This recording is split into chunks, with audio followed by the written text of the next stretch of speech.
पिछले वीडियो में हमने symmetric and skew symmetric matrix की प्रॉपर्टीज़ के बारे में पढ़ा था। ठीक है, अभी तक हम लोगों ने 9 वीडियो लेक्चर्स कंप्लीट कर लिए हैं जो मैट्रिक्स चैप्टर के हैं। ठीक है, तो उम्मीद है कि आप लोगों ने उसकी प्रैक्टिस की होगी। ये हमारा 10th वीडियो लेक्चर है जिसमें हम लोग डिस्कस करने वाले हैं जो आपने पिछले वीडियो में properties of symmetric and skew symmetric matrix पढ़ा, हमने symmetric and skew symmetric matrix के बारे में पढ़ा, तो उनसे रिलेटेड कुछ क्वेश्चन अभी हम लोग डिस्कस करने वाले हैं।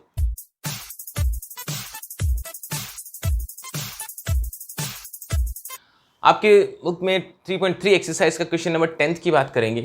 ठीक है, उससे पहले जो क्वेश्चन है जो symmetric and skew symmetric matrix से रिलेटेड है वो आप कर सकते हैं। जितना अभी तक हम लोगों ने डिस्कस किया है, ठीक है, उस नॉलेज से आप इजीली कर पाएंगे। ठीक है, तो इस 10th क्वेश्चन पे आ जाते हैं। एग्जाम पॉइंट ऑफ व्यू से ये अच्छा क्वेश्चन है। ठीक है, तो देखिए, express the following matrix as the sum of symmetric and skew symmetric matrix. मतलब आपको जो मैट्रिक्स गिवन है इसको आपको किस फॉर्म में लिखना है, किस फॉर्म में एक्सप्रेस करना है, the sum of symmetric and skew symmetric matrix की फॉर्म में लिखना है। आपको याद होगा पिछले वीडियो में हम लोगों ने प्रॉपर्टीज डिस्कस की थी symmetric and skew symmetric matrix से रिलेटेड। ठीक है, तो उसमें एक मैंने प्रॉपर्टी बताई थी जिसमें यही बताया था कि कोई भी स्क्वायर मैट्रिक्स है उसको हम लोग लिख सकते हैं symmetric and skew symmetric matrix के सम के फॉर्म में लिख सकते हैं। Means half A plus A transpose plus half A minus A transpose, इस फॉर्म में लिख सकते हैं। याद आया आपको? ठीक है, कोई भी स्क्वायर मैट्रिक्स है अगर उसमें उसके ट्रांसपोज को ऐड करते हैं, मीन्स ए अगर कोई स्क्वायर मैट्रिक्स है तो ए में ए ट्रांसपोज को ऐड करते हैं तो हमेशा ये सिमेट्रिक होता है। ये भी प्रॉपर्टी पढ़ा चुका हूँ।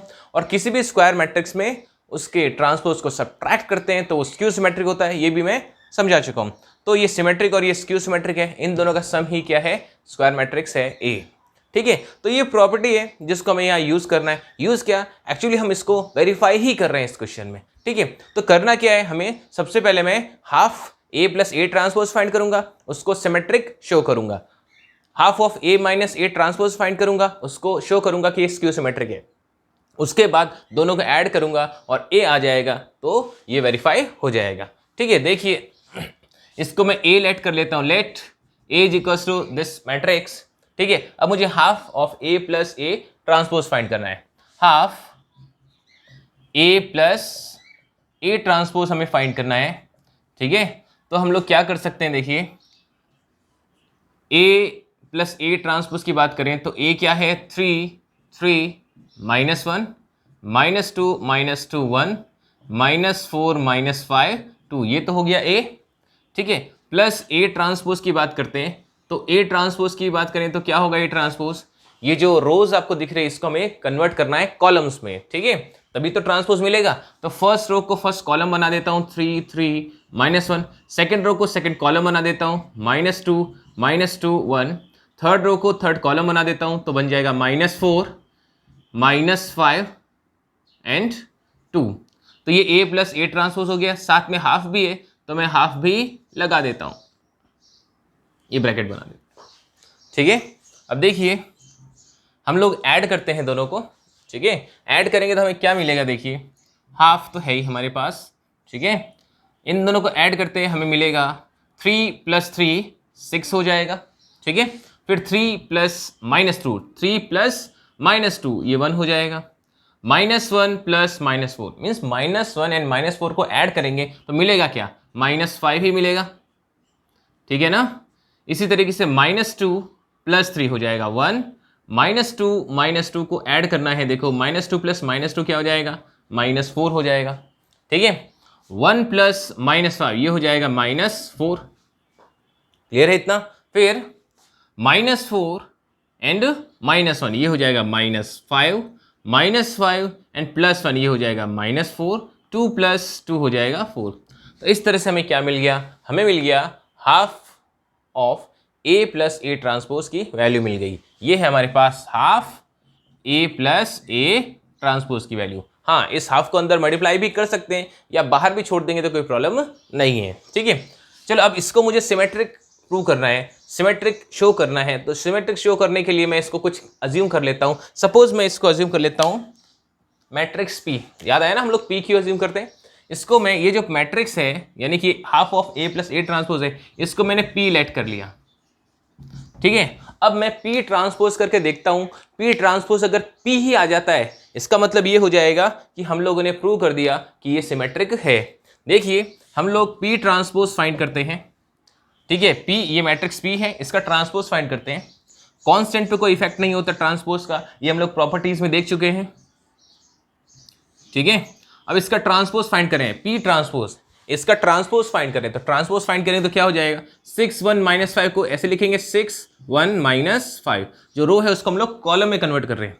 इस रो को इस कॉलम में कन्वर्ट करें तो सेकंड रो को सेकंड कॉलम बनाते हैं -4 -4, थर्ड रो को थर्ड कॉलम बनाएंगे तो -5 -4 एंड 4।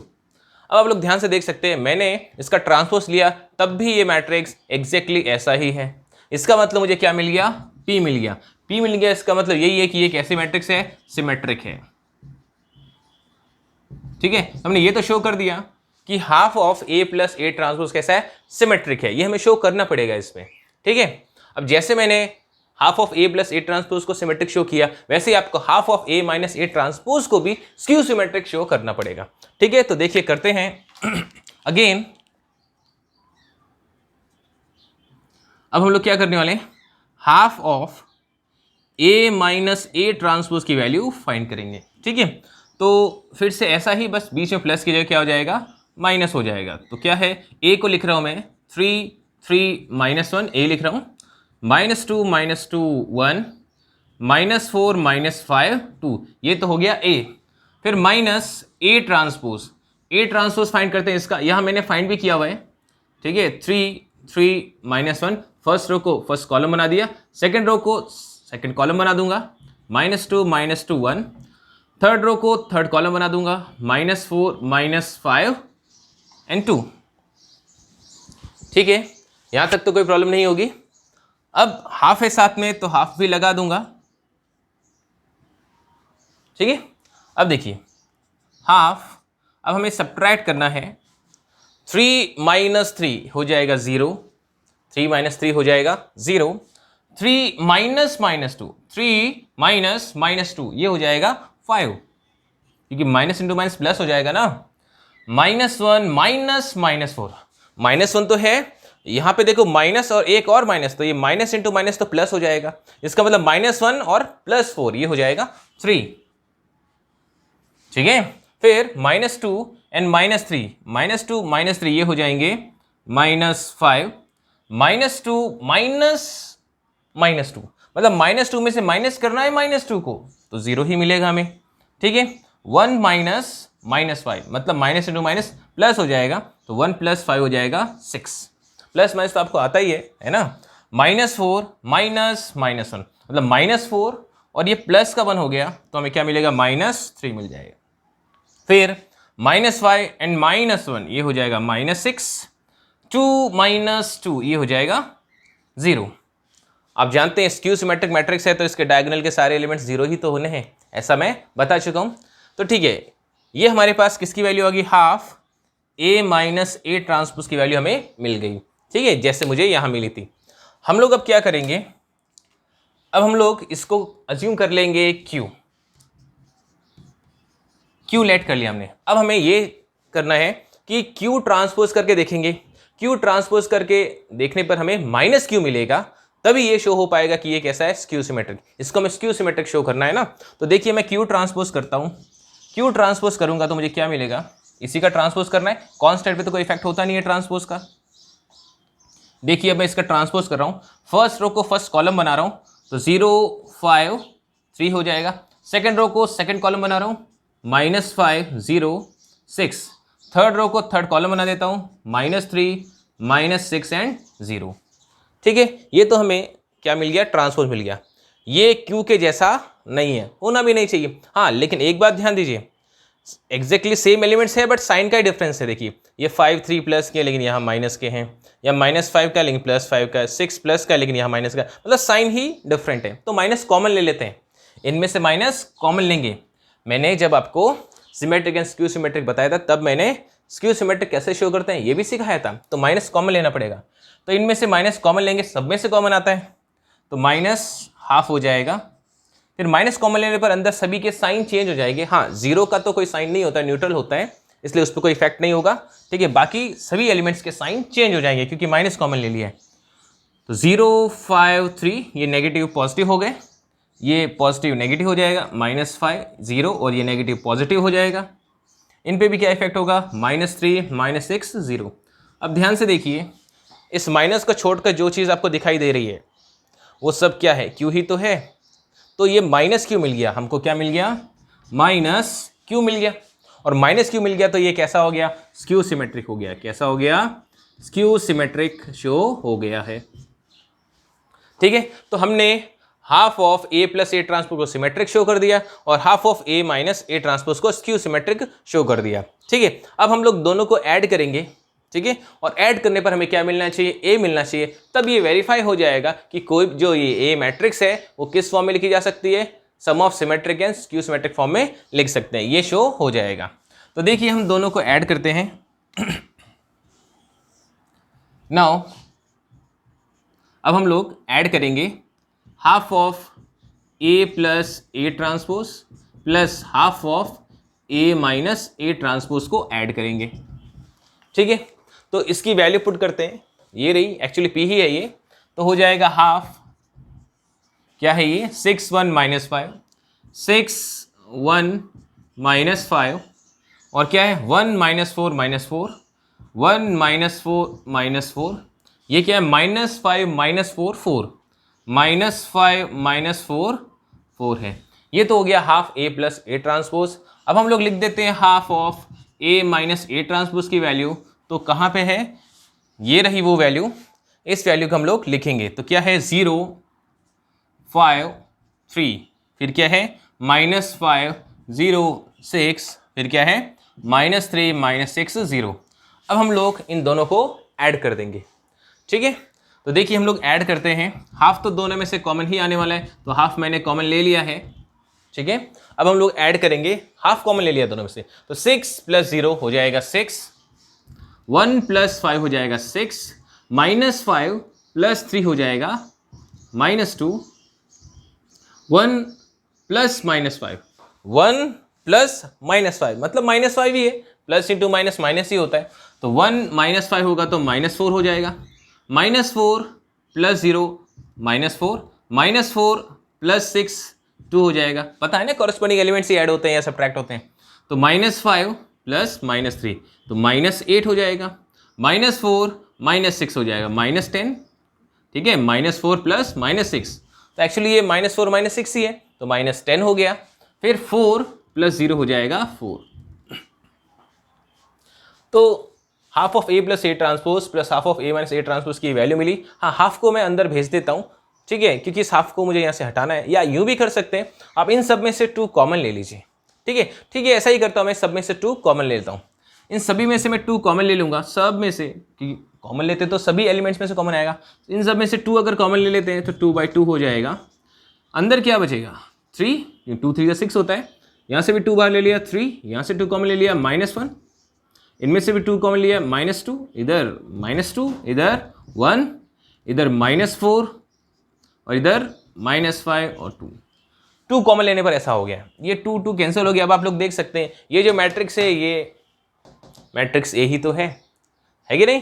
तो हमने half of A plus A transpose plus half of A minus A transpose किया, तो हमें क्या मिला, ए मिल गया। क्लियर हुआ। तो ये वेरीफाई हो गया कि जो मैट्रिक्स हमें दी हुई है वो sum of symmetric and skew symmetric है। ठीक है, तो हम लोग लिख सकते हैं hence matrix A, hence the matrix A is represented या expressed as the sum of symmetric, shortcut में लिख दे तो symmetric and skew symmetric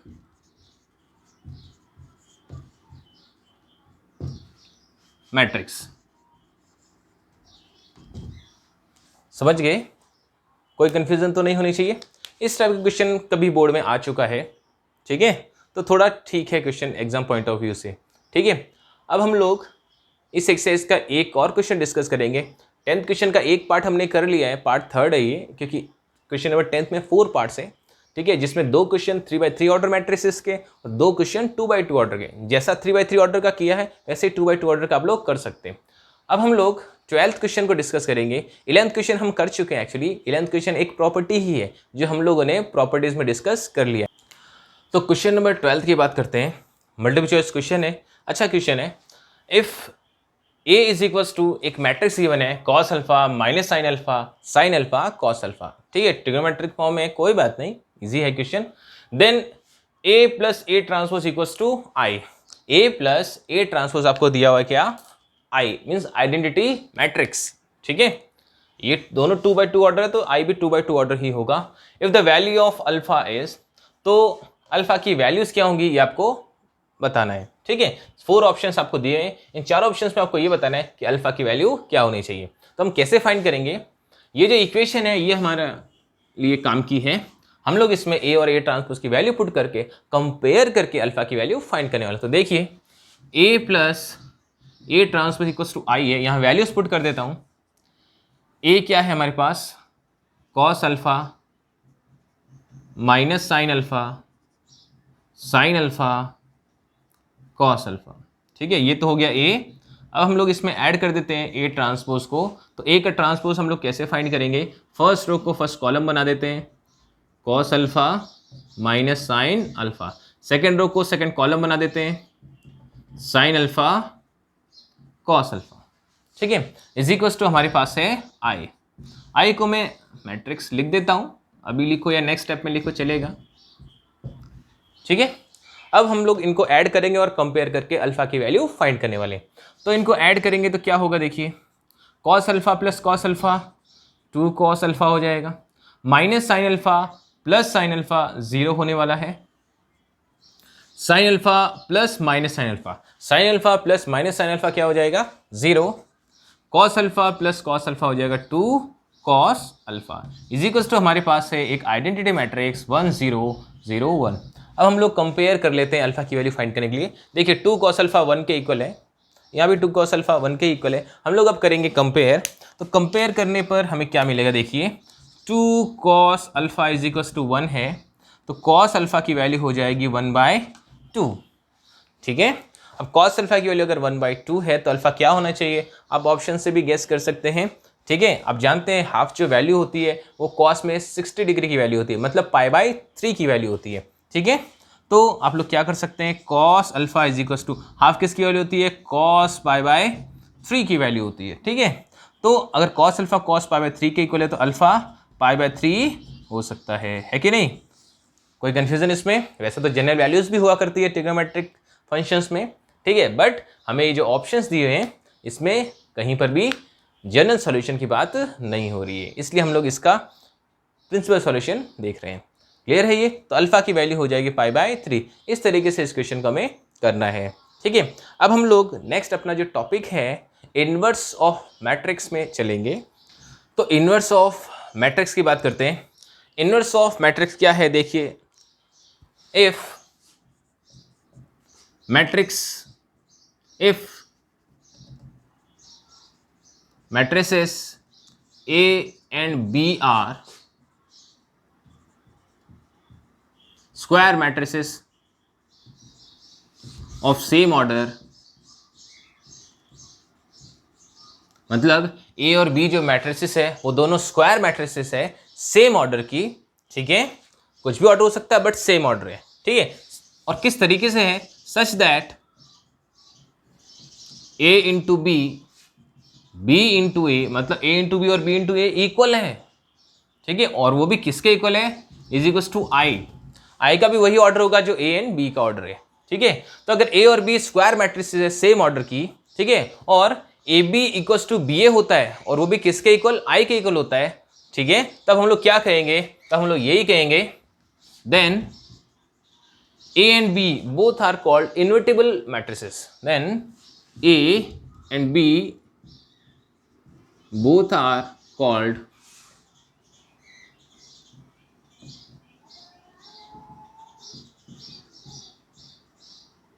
matrices. ठीक है, दोनों के हम लोग इन्वर्टिबल मैट्रिसेस बोल सकते हैं, ठीक है। यहां पर A B का इन्वर्स का काम कर सकता है और B A का इन्वर्स का काम कर सकता है। मतलब मैं ये कहना चाहता हूं ठीक है, यहां से में हम लोग एक और कंक्लूजन पे पहुंचे हैं, क्या, here B is inverse of A, B A का इनवर्स होगा। ठीक है, ये जो बी है ये ए का क्या होगा, इनवर्स। हम लोग ऐसा भी कह सकते हैं, हम लोग ऐसे भी कह सकते हैं, ए इज इनवर्स ऑफ बी। ठीक है, बी ए का इनवर्स ऐसा भी बोल सकता हूं, या ए बी का इनवर्स है ऐसा भी बोल सकता हूं। ठीक है, तो सपोज हम लोग ये दोनों ही बातें कर सकते हैं, और लिखा है ऐसा भी कह सकता हूं या फिर ऐसा भी कह सकता हूं इसको। ठीक है, जब भी कोई दो स्क्वायर मैट्रिसेस मल्टीप्लाई करें और इक्वल्स टू आई आ जाए तो ये दोनों एक दूसरे के इनवर्स होते हैं। ठीक है, आई बात समझ में। अब देखिए सपोज ये b is inverse of a, मैं कह रहा हूँ a का जो इनवर्स है उसको हम लोग यहाँ b से रिप्रेजेंट कर रहे हैं। ठीक है, और किस तरीके से रिप्रेजेंट कर सकते हैं, ध्यान दीजिए। इनवर्स ऑफ a अगर कहीं लिखा है, इनवर्स ऑफ a, तो उसको हम लोग ऊपर -1 a के ऊपर -1 पावर की जगह लिख के इसको रिप्रेजेंट कर सकते हैं। तो इनवर्स ऑफ a को हम लोग a इनवर्स कहेंगे। अगर इनवर्स ऑफ a को हम लोग a इनवर्स कहेंगे, इनवर्स ऑफ a को अगर हम लोग a इनवर्स कहेंगे, तो फिर ये चीज़ जो आपको यहाँ दिखाई दे रही है ये कैसे दिखाई देगी, ये ऐसे दिखाई देगी, a into A inverse is equals to a inverse into a is equals to i। तो इसका मतलब ये हुआ कि कोई भी स्क्वायर मैट्रिसेस है, ठीक है, उसके इनवर्स के साथ अगर उस मैट्रिक्स को मल्टीप्लाई करें तो हमेशा क्या मिलेगा, i मिलेगा, किसी भी स्क्वायर मैट्रिक्स को। ठीक है, अगर उसका इनवर्स पॉसिबल है, सभी का इनवर्स पॉसिबल नहीं होता है, कब पॉसिबल होता है कब पॉसिबल नहीं होता है, इसको भी हम लोग आगे डिस्कस करने वाले हैं, इस चैप्टर में भी डिस्कस करने वाले हैं, और नेक्स्ट चैप्टर जो डिटर्मिनेंट है उसमें भी डिस्कस करेंगे। डिटर्मिनेंट चैप्टर में भी इनवर्स ऑफ मैट्रिक्स टॉपिक है। तो आप सोच रहे हैं दोनों भी टॉपिक क्यों है, दोनों है तो टॉपिक सेम ही, बट दोनों में मैथड्स अलग अलग दिए हुए हैं इनवर्स फाइंड करने के। ठीक है, तो ए कोई स्क्वायर मैट्रिक्स है, उसके साथ अगर उसके इनवर्स को मल्टीप्लाई करते हैं तो हमेशा हमें क्या मिलेगा, i, चाहे ऑर्डर हम लोग कैसा भी रखिए। समझ गए? तो कोई कंफ्यूजन है इनवर्स ऑफ मैट्रिक्स क्या होगा ये समझने में?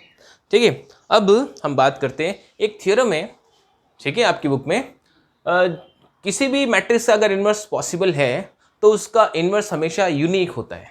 कोई भी मैट्रिक्स है उसका अगर इनवर्स पॉसिबल है तो वो हमेशा कैसा होता है, यूनिक होता है। ये हम लोग प्रूव कर सकते हैं, आपकी बुक में वो कोई थ्योरम है।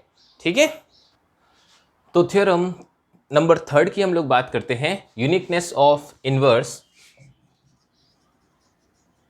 थ्योरम नंबर 3 है आपकी बुक में, ठीक है, जिसको हम लोग बोल सकते हैं uniqueness of inverse. Uniqueness of inverse मतलब किसी भी मैट्रिक्स का अगर इनवर्स पॉसिबल है तो वह इनवर्स हमेशा कैसा होगा, यूनिक होगा। मतलब आप सभी को अगर किसी कोई इन्वर्टिबल मैट्रिक्स का इनवर्स फाइंड करने के लिए कहें, ठीक है, तो आप सबका रिजल्ट सेम ही मिलेगा, किसी का कुछ और रिजल्ट नहीं मिल सकता। ठीक है, अच्छा कैसे फाइंड करते हैं इनवर्स वो अभी हम लोग डिस्कस करेंगे।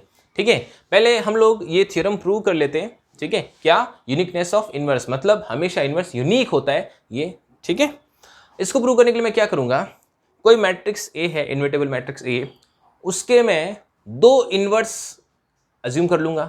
ठीक है, और बाद में ये शो करूंगा तो दोनों एक ही है। देखिए, let A be any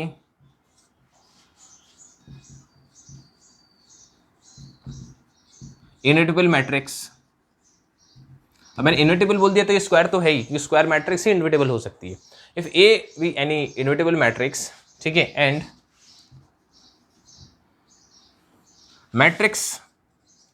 matrices B and C are inverse of A। हमने ये मान लिया है कि ये जो B and C मैट्रिसेस है ये दोनों ही इन्वर्स है किसका, A का, ये दोनों ही इस A का इन्वर्स है। ठीक है, ये मैंने एज्यूम कर लिया है। ठीक है, B and C ये दोनों इसके इन्वर्स है, इसकी बात कर रहे हैं हम लोग। ठीक है, अगर ये दोनों इसके इन्वर्स है तो इसका मतलब क्या हुआ, इसका मतलब ये हुआ, मैंने अभी ऊपर बताया किसी मैट्रिक्स को उसके इन्वर्स से मल्टीप्लाई करते हैं तो i मिलता है। तो हम लोग क्या लिख सकते हैं, अगर b a का इन्वर्स है तो a into B, b into A is equals to क्या होना चाहिए, i। ठीक है, फर्स्ट इक्वेशन। दूसरी बात, c अगर a का इन्वर्स है तो a into C, c into A is equals to होना चाहिए i। इसको इक्वेशन नंबर सेकंड दे देता हूँ। मुझे प्रूव करना है कि बी और सी एक ही चीज़ है, तभी तो यूनिकनेस प्रूव हो पाएगी। ठीक है, तो देखिए b इज इक्वल्स टू, आप लोग एक चीज़ जानते हैं कि मैं किसी भी मैट्रिक्स को अगर i से मल्टीप्लाई करता हूँ, किसी भी मैट्रिक्स को i मीन्स आइडेंटिटी मैट्रिक्स से मल्टीप्लाई करता हूँ तो वही मैट्रिक्स हमको वापस मिलती है। मल्टीप्लिकेशन के प्रॉपर्टीज़ में भी ये मैंने डिस्कस किया है। ठीक है, तो b है, b इंटू आई करूँ तब भी वो b ही होगा, या i इंटू बी करूँ तब भी वो क्या होगा, b होगा। तो मैं b को लिख सकता हूँ b इंटू आई, आइडेंटिटी मैट्रिक्स है, आइडेंटिटी मैट्रिक्स से मल्टीप्लाई करने पर b ही रहता है। ठीक है, तो b इज इक्वल टू मैंने लिख दिया है b आई। ठीक है, एक्चुअली हमें b को c प्रूव करना है। ठीक है, तो हम लोग i की वैल्यू पुट करेंगे भी, लेकिन i की वैल्यू में हम लोग इक्वेशन फर्स्ट से नहीं पुट करेंगे। वो इसलिए क्योंकि b तो है ही हमारे पास ऑलरेडी, हमें अब इसके अंदर c कहीं से लाना है, तभी तो b को c प्रूव हो पाएगा इस इक्वेशन में। ठीक है, तो देखिए b मैंने लिखा क्योंकि b को c प्रूव करना, तो पहले लेफ्ट हैंड साइड b ही लिया, b को b इंटू आई लिखा। अब i को मैं इनमें से ही कुछ लिख सकता हूँ। ठीक है, तो मैं इनमें i को AC लिख देता हूँ। ठीक है, i को क्या लिख देता हूँ, AC। देखिए b इंटू आई को मैंने लिख दिया, ये जो i यहाँ दिख रहा है इसको मैं लिख रहा हूँ क्या, AC। मैंने CA नहीं लिखा, CA लिखने में वो ज़्यादा प्रॉब्लम तो नहीं थी। ठीक है, बट C को मैं बीच में नहीं लिखना चाह रहा था, साइड में रहेगा तभी इजीली हम लोग C के साथ वाली चीज़ें को यहाँ एलिमिनेट कर पाएंगे। ठीक है, इसलिए मैंने यहाँ लिख दिया AC। अब आप ध्यान से देखिए, यहाँ तक तो समझ में आ गया होगा, नहीं आए तो आप लोग कमेंट कर सकते हैं। ठीक है, देखिए और वापस वीडियो को प्ले करके देख लीजिए, समझ में आ जाएगा। तो b is equal to B I. ठीक है, i की वैल्यू, ये जो i है इसकी वैल्यू हमने पुट कर दी है AC। कहाँ से, इक्वेशन सेकेंड से। ठीक है, अब आप लोग ध्यान से देखिए, जो BA है इसको मैं कुछ लिखने वाला हूँ। इक्वेशन फर्स्ट को देखिए, BA को मैं क्या ले सकता हूँ, BA को मैं लिख सकता हूँ I। क्या लिख सकता हूँ, I। तो ये हो जाएगा IC, और I से मल्टीप्लाई होके कोई भी मैट्रिक्स, वही मैट्रिक्स वापस मिलती है। ठीक है, तो हमें क्या मिल गया, C। तो B इक्वल्स टू क्या हो गया, C। इससे ये प्रूव होता है कि किसी भी मैट्रिक्स का जो इन्वर्स होता है वो हमेशा यूनिक होता है। ठीक है, अब हम लोग थ्योरम नंबर 4 पे चलेंगे। थ्योरम नंबर 4 क्या कहती है, देखिए इसको मैं रब कर देता हूं आपके रूप में। जो थ्योरम नंबर 4 है, इसकी बात करेंगे। वैसे इन्वर्स की काफ़ी प्रॉपर्टीज़ और भी हैं। ठीक है, वो हम लोग जब डिटरमिनेंट में इन्वर्स पढ़ेंगे उसके साथ ही पढ़ेंगे, ताकि दोनों के कंसेप्ट्स को काम में लेके जितने भी बन सकते हैं वो वहाँ पढ़ लेंगे। ठीक है, तो देखिए थ्योरम नंबर 4 ये कहती है कि A इंटू बी का अगर इन्वर्स करते हैं तो हमेशा आपको मिलेगा B इन्वर्स A इन्वर्स। इसको हम लोग अभी प्रूव करने वाले हैं। ये बिल्कुल ट्रांसपोज की तरह, ट्रांसपोज में ऐसा ही होता था, A into B whole transpose होता था तो B transpose into A transpose होता था। ये हम लोग प्रूव भी कर चुके हैं। ठीक है, तो यहाँ देखिए AB inverse is equals to B inverse into A inverse हमें शो करना है। तो ये कैसे कर सकते हैं, इसको रब कर देते हैं। देखिए AB inverse equals B inverse into A inverse है। आप लोग एक चीज़ जानते हैं, कोई भी मैट्रिक्स है, अभी जस्ट हमने जो इन्वर्टिबल मैट्रिक्स पढ़ा, कोई भी मैट्रिक्स है उसके साथ उसके इन्वर्स को मल्टीप्लाई करने पर हमेशा I आता है। ये बात तो आप जानते हैं। तो देखिए AB जो भी मैट्रिक्स है, A कोई मैट्रिक्स, B कोई मैट्रिक्स है तो हम जानते हैं, लेकिन A इंटू बी भी तो एक मैट्रिक्स ही होगा ना। तो A इंटू बी क्या है, एक मैट्रिक्स है। याद रखना इस थ्योरम में A और B हमेशा स्क्वायर मैट्रिक्स होंगी सेम ऑर्डर की। A एंड B क्या है, लिख देता हूं, A and B are square matrices of same order, same order की मैट्रिसेस है। अब देखिए A इंटू बी करने पर भी आपको एक मैट्रिक्स तो मिलेगी, तो ये एक मैट्रिक्स है। A इंटू बी करने का जो मैट्रिक्स मिले वो एक सिंगल मैट्रिक्स। ठीक है, तो इस मैट्रिक्स AB मैट्रिक्स के साथ इसके इन्वर्स को अगर मैं मल्टीप्लाई करता हूं, AB एक मैट्रिक्स है, उसके साथ इसके इन्वर्स को अगर मैं मल्टीप्लाई करता हूं तो मुझे क्या मिलेगा, I ही तो मिलेगा। समझ गए। ठीक है, अब देखिए हम लोग इसको इस फॉर्म में कैसे लेके आएंगे। देखिए हमें AB inverse equals to B inverse into A inverse prove करना है, मतलब मुझे AB इन्वर्स चाहिए, ये साथ में नहीं चाहिए, तो इसको कैसे यहाँ से रिमूव करेंगे उसकी बात करते हैं। ध्यान से देखिए, मैं दोनों तरफ मल्टीप्लाई कर देता हूँ A इन्वर्स से, लेफ्ट हैंड साइड में भी और राइट हैंड साइड में भी। देखिए A inverse AB inverse A inverse I, मैंने लेफ्ट हैंड साइड में भी ए इनवर्स से मल्टीप्लाई किया, राइट हैंड साइड में भी ए इनवर्स मल्टीप्लाई। मैट्रिक्स में एक बात ध्यान दीजिए, ए इनवर्स को मैं अगर यहाँ लेफ्ट में लिख रहा हूँ तो यहाँ भी मुझे लेफ्ट में ही लिखना पड़ेगा, अगर ए इनवर्स को मैं राइट में लिख रहा हूँ तो यहाँ भी राइट में ही लिखना पड़ेगा, क्योंकि आप लोग जानते हैं मल्टीप्लिकेशन में बता चुका हूँ कि मैट्रिसेस में जो मल्टीप्लिकेशन करते हैं उसमें ऑर्डर का बहुत ही इफेक्ट होता है, ठीक है, इसलिए इसका ध्यान रखना है, बहुत फर्क पड़ता है इससे। तो ए इनवर्स को हमने लेफ्ट हैंड साइड लिया तो यहाँ भी लेफ्ट हैंड साइड ही लेना पड़ेगा, ठीक है। हम लोग कभी भी ऐसा नहीं कर सकते, मान लो ए इक्वल्स टू बी, अगर मुझे सी मैट्रिक्स से मल्टीप्लाई करना है, अगर इधर सी लिख रहा हूँ तो इधर ही सी लिखना पड़ेगा, अगर मैं इधर सी लिख दूंगा तो गलत हो जाएगा, समझ गए, दोनों सेम हो ये कोई फिर जरूरी नहीं रह जाता, समझ गए। तो ऑर्डर का कितना इफेक्ट होता है ये हम लोग मल्टीप्लिकेशन ऑफ मैट्रिक्स में पढ़ चुके हैं, प्रूव भी कर चुके हैं, ठीक है, एग्जाम्पल भी ले चुके हैं। वैसे A B equals to B नहीं होता हमेशा, देखिए इधर। तो अब यहाँ पे ए इंटू ए इनवर्स की बात करें, ये जो ए इंटू ए इनवर्स है, ए इंटू ए इनवर्स, इसको हम लोग आई लिख सकते हैं, क्या लिख सकते हैं, इसको आई लिख सकते हैं। तो आई हो गया ये, साथ में बी है और A B inverse is equals to A inverse into I, क्या होगा, ए इनवर्स, आई से मल्टीप्लाई हो के कोई भी मैट्रिक्स हो वही वापस मिलती है, ठीक है। तो यहाँ पे भी वही अप्लाई कर देते हैं, आई इंटू बी क्या होगा, आई इंटू बी, बी ही तो होगा, ठीक है। अब ध्यान दीजिए, अब बी को भी यहाँ, जैसे हमने यहाँ से ए को रिमूव करने के लिए ए इनवर्स से मल्टीप्लाई किया, वैसे ही यहाँ बी को भी रिमूव करने के लिए, बी को यहाँ पे एलिमिनेट करने के लिए मुझे क्या करना पड़ेगा, बी इनवर्स से मल्टीप्लाई करना पड़ेगा। तो B inverse into B, A B inverse, B inverse A inverse, मैंने बी इनवर्स से फिर से मल्टीप्लाई कर दिया, वो भी दोनों के लेफ्ट में ही मल्टीप्लाई किया, ठीक है। अब आप लोग देख सकते हैं यहाँ पे जो बी इंटू बी इनवर्स है, इसको मैं क्या बोल सकता हूँ, आई बोल सकता हूँ, A B inverse is equals to B inverse A inverse, ठीक है। आई इंटू कोई भी मैट्रिक्स हो वही मैट्रिक्स हमें वापस मिलती है, तो A B inverse is equals to हो गया B inverse into A inverse, तो ये प्रूव हो गया, ठीक है।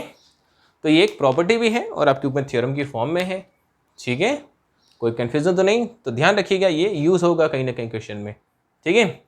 अब आगे हम लोग एलिमेंट्री ऑपरेशंस के बारे में पढ़ेंगे, एलिमेंट्री ट्रांसफॉर्मेशन, ठीक है, मतलब ये प्रॉपर्टीज ही है कैलकुलेशन से रिलेटेड, ताकि हम लोग इन्वर्स फाइंड करने के लिए उसको यूज कर सके, ठीक है। देखिए फर्स्ट, देखिए कोई भी मैट्रिक्स इक्वेशन है आपके पास, मैट्रिक्स इक्वेशन क्या मतलब हुआ, ऐसी इक्वेशन जिसमें मैट्रिसेस गिवन हो, ठीक है। इक्वेशन का मतलब क्या होता है, जिसमें इक्वल्स टू हो, लेफ्ट हैंड साइड हो, राइट हैंड साइड हो, ठीक है। और मैट्रिक्स इक्वेशन का मतलब क्या हुआ, जिसमें जो टर्म्स है वो मैट्रिक्स से बनी हो, ठीक है। तो देखो कोई भी मैट्रिक्स इक्वेशन है उसमें हम लोग क्या कर सकते हैं, देखिए कोई भी एक रो है उसको मैं किसी दूसरी रो से इंटरचेंज कर सकता हूँ, कहने का क्या मतलब है डिस्कस करते हैं, चाहे रो हो चाहे कॉलम हो हम लोग ऐसा कर सकते हैं। पहले रो की ही बात करते हैं, सपोज ये कोई मैट्रिक्स इक्वेशन है हमारे पास, कोई मैट्रिक्स इक्वेशन है, ये कोई मैट्रिक्स इक्वेशन है, ठीक है।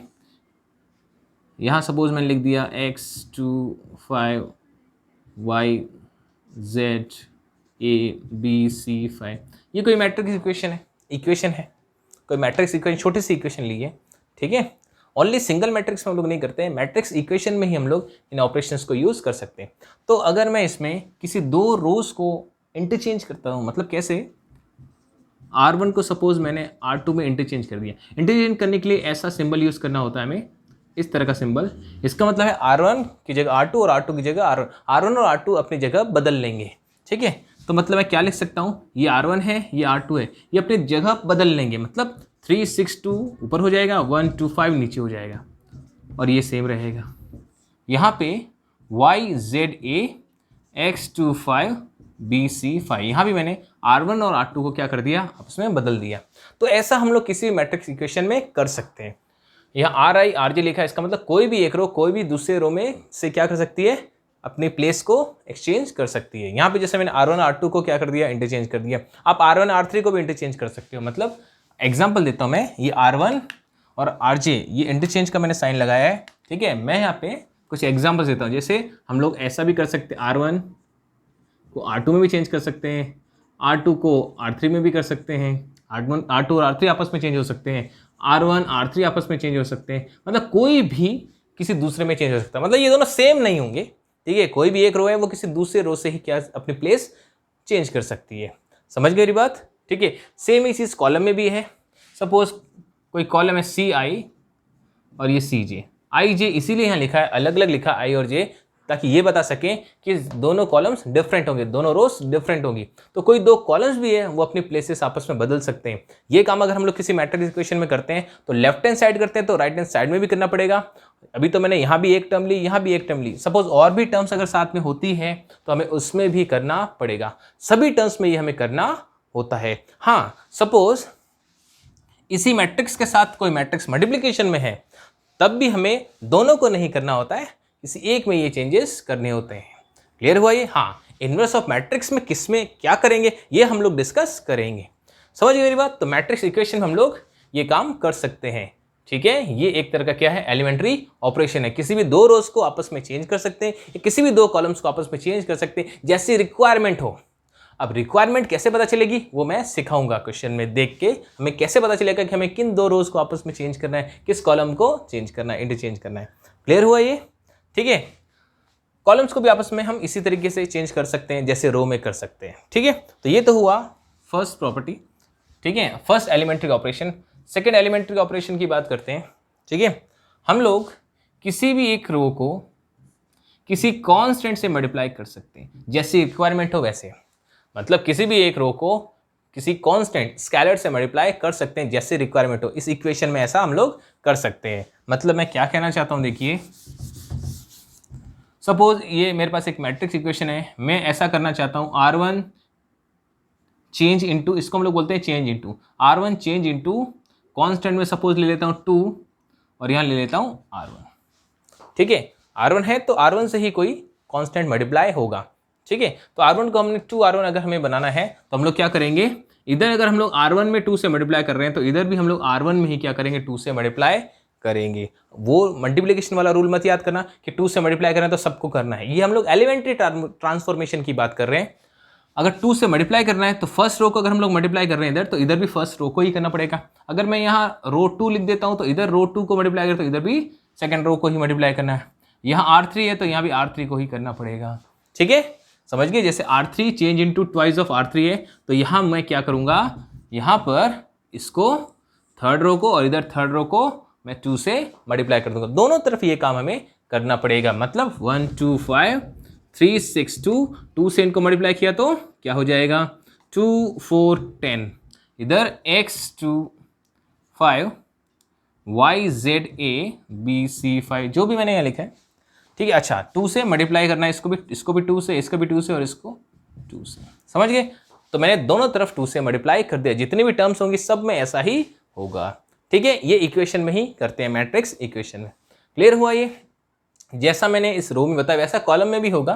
कोई भी एक कॉलम है, ठीक है, तो किसी कांस्टेंट से हम लोग उस कॉलम को मल्टीप्लाई कर सकते हैं, चाहे कोई भी रो हो कोई भी कॉलम हो, जैसी रिक्वायरमेंट है उसके अकॉर्डिंग हम लोग किसी कांस्टेंट से मल्टीप्लाई कर सकते हैं। रिक्वायरमेंट का पता कैसे चलेगा वो तो मैं सिखाऊंगा जब इनवर्स ऑफ मैट्रिक्स के क्वेश्चंस हम लोग करेंगे। क्लियर हुआ? तो ये तो बात समझ में आई कि ऐसा रूल होता है कि किसी भी एक रो को हम लोग क्या कर सकते हैं, किसी कांस्टेंट से मल्टीप्लाई कर सकते हैं। बट ये दोनों तरफ करना पड़ेगा, लेफ्ट हैंड साइड में भी करना पड़ेगा, राइट हैंड साइड में भी करना पड़ेगा। कॉलम में भी किया जा सकता है, किसी भी एक कॉलम को, चाहे C1 हो, चाहे C2, चाहे C3, C4, कोई भी कॉलम हो, किसी भी एक कॉलम को हम लोग क्या कर सकते हैं, किसी कांस्टेंट से मल्टीप्लाई कर सकते हैं। समझ गए मेरी बात? चाहे, और करना तो हमें दोनों तरफ पड़ेगा, लेफ्ट हैंड साइड भी और राइट हैंड साइड भी। ठीक है, अब बात रही कि मल्टीप्लाई का मैं बोल रहा हूँ, डिवीजन का क्यों नहीं बोल रहा हूँ। डिवाइड भी कर सकते हैं, डिवाइड और मल्टीप्लिकेशन में एक साथ ले रहा हूँ। कहने का मतलब ये है, सपोज मैं किसी कांस्टेंट से मल्टीप्लाई कर सकता हूँ। मैं अगर ऐसा लिखता हूँ जैसे C2 चेंज इनटू 1/5 C2, तो 5 से डिवाइड ही तो हो रहा है, एक्चुअली 1/5 से मल्टीप्लाई हो रहा है कि नहीं। अगर मुझे किसी कांस्टेंट से डिवाइड करना है, सपोज जैसे 5 से डिवाइड करना है, तो एक्चुअली मैं ऐसा बोल सकता हूँ 1/5 से मल्टीप्लाई हो रहा है, मतलब तो एक ही निकलता है। समझ गए मेरी बात? तो किसी भी कांस्टेंट से मैं मल्टीप्लाई भी कर सकता हूँ, डिवाइड भी कर सकता हूँ, किसी भी रो को, किसी भी एक कॉलम को। ठीक है, लेकिन हमें दोनों तरफ करना पड़ेगा। समझ गए मेरी बात? ठीक है, तो अभी तक हमने दो एलिमेंट्री ऑपरेशन डिस्कस किए। फर्स्ट में ये डिस्कस किया, किसी भी दो रोज को आपस में इंटरचेंज कर सकते हैं, किसी भी दो कॉलम्स को आपस में इंटरचेंज कर सकते हैं, कोई भी दो।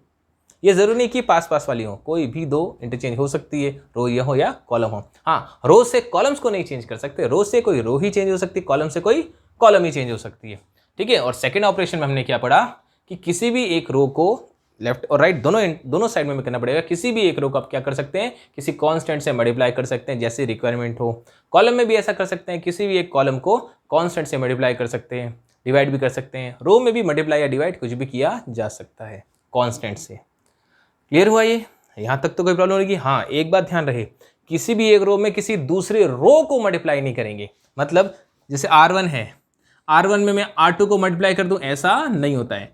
मतलब होगा तो कोई कांस्टेंट ही मल्टीप्लाई, किसी रो में कोई रो, किसी कॉलम में कोई कॉलम मल्टीप्लाई नहीं हुआ करते हैं। ये बात हमेशा ध्यान रखनी है, ठीक है। समझ गए मेरी बात? तो ये दो ऑपरेशंस मैंने बताए, और डिस्कस करते हैं एक दो ऑपरेशन, ठीक है। देखिए थर्ड ऑपरेशन की बात करते हैं। कोई भी एक आपके पास रो या कॉलम, कुछ भी है, रो की बात कर रहा हूँ, फिर कॉलम की भी कर लेंगे। तो आर आई चेंज इनटू, मैं ऐसा लिख सकता हूं, आर आई प्लस के आर जे। मतलब क्या हुआ, मैंने आर आई में किसी दूसरे रो को ऐड किया है, बट साथ में कांस्टेंट से मल्टीप्लाई भी किया। ऐसा मैं कर सकता हूं। मैं थोड़े एग्जांपल लेता हूं। जैसे मैं ये कहना चाहता हूं, जैसे R1 है तो R1 चेंज इनटू में लिख सकता हूं R1 प्लस R2। के की वैल्यू यहां पे 1 ले ली मैंने। मैं ऐसा भी लिख सकता हूं R1 change into R1 plus, जैसे मैंने ले लिया 3 टाइम्स ऑफ R2, किसी कांस्टेंट से मल्टीप्लाई कर सकता हूं। मतलब R1 है, मैं अगर R1 यहाँ ले रहा हूं, R1 को अगर मैं चेंज कर रहा हूं तो R1 में मैं किसी भी दूसरी रो को ऐड या सब्ट्रैक्ट कर सकता हूं, उसके किसी मल्टीपल को भी ऐड या सब्ट्रैक्ट कर सकता हूं। देखिए जैसे मैं ऐसा करता हूं R3 चेंज इनटू, तो R3 में मैं ऐड भी कर सकता हूं, सब्ट्रैक्ट भी कर सकता हूं, ठीक है। सपोज मैं सब्ट्रैक्ट कर रहा हूं 2 टाइम्स ऑफ R1 को कर सकता हूं, ठीक है। तो यहाँ पे एक्चुअली ये k की वैल्यू हो गई है -2। k की वैल्यू क्या है? -2। समझ गए? यहाँ पे k की वैल्यू 1 है, यहाँ पे k की वैल्यू 3 है। तो मैं किसी भी एक रो में किसी दूसरी रो को ऐड सब्ट्रैक्ट कर सकता हूं, उसके किसी मल्टीपल को भी मैं ऐड या सब्ट्रैक्ट कर सकता हूं। समझ गए? हाँ, लेकिन जिसको हम चेंज कर रहे हैं वो जरूर यहाँ पे होगा जिसमें हम ऐड या सब्ट्रैक्ट कर रहे हैं। क्लियर हुआ? ये कॉलम में भी ऐसा ही होगा। कोई भी एक कॉलम है, सपोज C2 है, ठीक है। तो किसी भी कॉलम में, पहले मैं इस तरह से लिख देता हूं, कॉलम में अगर हम लोग लिखना चाहें तो ऐसे लिखेंगे CI change into CI plus KCJ। तो कॉलम में भी ऐसा पॉसिबल है, किसी भी एक कॉलम में जैसे रिक्वायरमेंट हो, ठीक है, उसके अकॉर्डिंग किसी भी एक कॉलम में किसी दूसरे कॉलम को ऐड कर सकते हैं, सब्ट्रैक्ट कर सकते हैं, उसके किसी मल्टीपल को भी हम लोग ऐड या सब्ट्रैक्ट कर सकते हैं। जैसे C2 में मैंने C1 ऐड कर दिया, C2 में C1 को ऐड कर दिया, या कभी मान लो C3 है, C3 चेंज इनटू C3 में आपने सब्ट्रैक्ट कर दिया, मान लो C1। कभी ऐसा भी कर सकते हैं C2 change into C2 plus 3 times of C1, कुछ भी किया जा सकता है, ठीक है। तो किसी भी एक रो में किसी दूसरी रो को ऐड सब्ट्रैक्ट कर सकते हैं, ठीक है, या फिर उसके किसी मल्टीपल को भी ऐड या सब्ट्रैक्ट कर सकते हैं।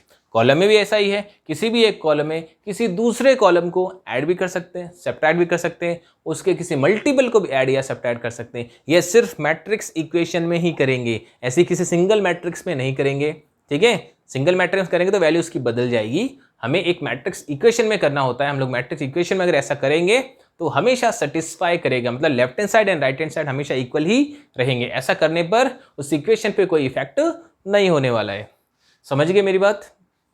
कोई प्रॉब्लम तो नहीं होगी यहाँ तक? है तो वापस को इस वीडियो को प्ले करके देख सकते हैं, या आप लोग कमेंट कर सकते हैं मुझे, ठीक है। अब इसी में देखिए थोड़ा, मैंने यहाँ पे क्या लिखा है कि किसी भी एक रो में या किसी भी कॉलम में किसी दूसरे रो या कॉलम को ऐड कर सकते हैं, सब्ट्रैक्ट कर सकते हैं, उसके किसी मल्टीपल को भी ऐड या सब्ट्रैक्ट कर सकते हैं। अब क्वेश्चन ये है कि जिसको हम चेंज कर रहे हैं, जैसे R1, R3, C2, C3, क्या इनको भी किसी से मल्टीप्लाई कर सकते हैं? तो आंसर है बिल्कुल कर सकते हैं। मतलब हम दोनों को किसी कांस्टेंट से मल्टीप्लाई कर सकते हैं। तो फोर्थ नंबर हम लोग डिस्कस करते हैं, ठीक है। मैं इसी को रब करके डिस्कस कर लेता हूं। देखिए फोर्थ नंबर की अगर बात करें तो ऐसा भी हो सकता है जिसको हम चेंज करें उसी को भी किसी कांस्टेंट से मल्टीप्लाई करें। सपोज कांस्टेंट को मैंने h अज्यूम कर लिया। क्या अज्यूम कर लिया है? h। ऐसे का हम लोग बहुत रेयरली ही यूज करते हैं, लेकिन कर तो सकते हैं, ठीक है। देखिए दोनों किसी कांस्टेंट से मल्टीप्लाई करने की रिक्वायरमेंट हम लोग कर सकते हैं। जैसे R1 change into 2 times of R1 plus 3 times of R3, ठीक है। ऐसा किया जा सकता है जैसी ज़रूरत हो, ठीक है। तो ज़रूरत किसकी है, कैसे पता चलेगा, क्वेश्चन में डिस्कस करेंगे हम लोग, ट्रिक्स डिस्कस करेंगे इन्वर्स फाइंड करने के लिए।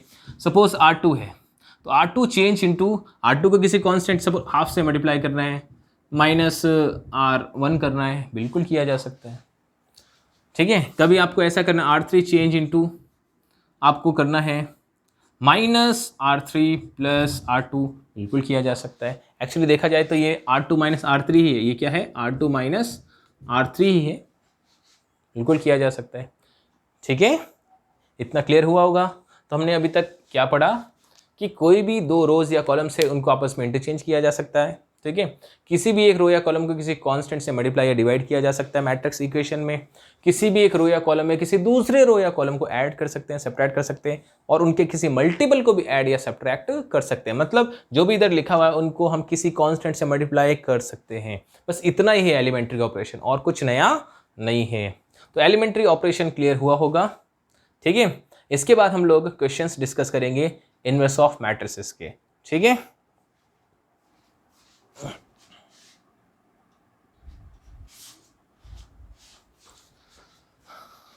तो इस वीडियो में हम लोग इतना ही डिस्कस करेंगे। ठीक है, नेक्स्ट वीडियो में हम लोग इनवर्स ऑफ मैट्रिक्स के क्वेश्चंस डिस्कस करेंगे। 2x2 ऑर्डर के भी करेंगे, 3x3 ऑर्डर के भी इनवर्स कैसे फाइंड करते हैं ये भी फाइंड करेंगे। और ये भी हम लोग सीखेंगे कि कोई भी मैट्रिक्स है वो उसका इन्वर्स हम फाइंड कर सकते हैं या नहीं कर सकते, ये हमें कैसे पता चलेगा कि कोई भी मैट्रिक्स है उसका इन्वर्स पॉसिबल है या नहीं, मतलब कोई मैट्रिक्स इन्वर्टेबल है या नहीं है, ये एलिमेंट्री ऑपरेशन से हमें कैसे पता चल सकता है, ये भी डिस्कस करेंगे। ठीक है, तो इतना ही अभी करेंगे। Thank you.